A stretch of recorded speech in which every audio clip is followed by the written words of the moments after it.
Well, a new discovery is shedding light on the early church. The Megiddo Mosaic dates back nearly 2,000 years, and experts believe it decorated one of the earliest Christian worship sites in Israel. CBN News Washington correspondent Michelle London takes us to the Museum of the Bible to show us this foundation from an early church. Here in the nation's capital, we're already seeing evidence of how this beautifully preserved 1,800-year-old Megiddo Mosaic is bringing the start of Christianity back to life. We now have rediscovered it and can witness Christianity so far back. Behind each of these original artifacts lies a powerful story reaching across generations.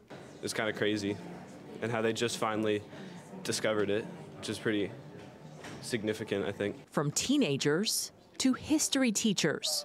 This exhibit, for sure, has been my favorite part. We saw an eagerness to learn. What we teach and something that is an artifact, something that is real, and something that most importantly is interesting, is really profound for students. When I heard about this mosaic and read the story behind it, I got the same kind of chills and the same kind of goosebumps. Historians like the Museum of the Bible Scholars Initiative director, Dr. Bobby Duke, described the Megiddo Mosaic as the greatest discovery in Israel since the Dead Sea Scrolls.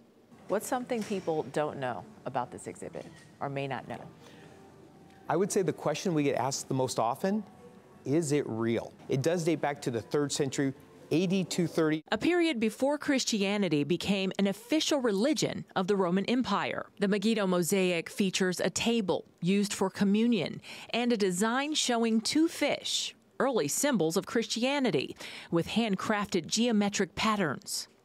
To make the designs that we see even around this flooring here, I mean, that takes hours and hours and hours. The mosaic likely decorated one of the oldest Christian prayer halls in Megiddo, a city located in Canaan. In the 1940s, this site of ancient worship became buried under a newly maximum security prison, where it remained for 60 years. Then, in 2005, archaeologists accidentally rediscovered it. They were wanting to do some construction.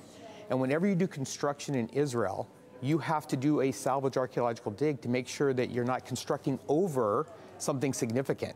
They carefully excavated the mosaic, hiding it securely in northern Israel, until flying it here for a first public appearance.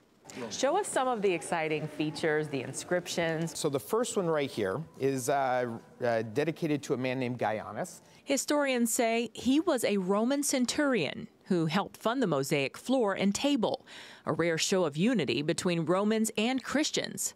The second inscription describes some key women in early Christianity, while the third marks history. The table is dedicated to the God Jesus Christ.